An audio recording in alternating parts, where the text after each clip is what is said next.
BNP ত্রয়োদশ জাতীয় সংসদ নির্বাচনের ইস্তেহার ঘোষণা করেছেন। সবার আগে বাংলাদেশ স্লোগানে 9টি প্রতিশ্রুতি দেওয়া হয়। ফ্যামিলি কার্ড, কৃষক কার্ড ও কর্মসংস্থানের অঙ্গীকার রয়েছে। সংবিধান সংস্কার ও জবাবদিহিমূলক রাষ্ট্রের কথা বলা হয়েছে। অনুষ্ঠানটি ঢাকার একটি হোটেলে অনুষ্ঠিত হয়।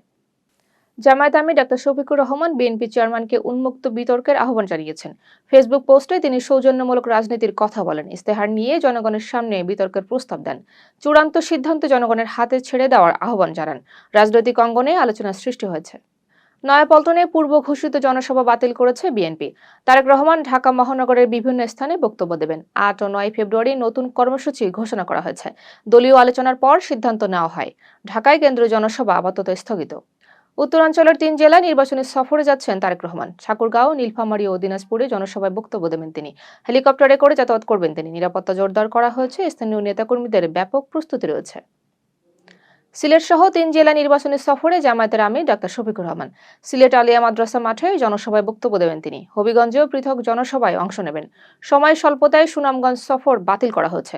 বড় জনসমাগমের প্রত্যাশা করা হচ্ছে।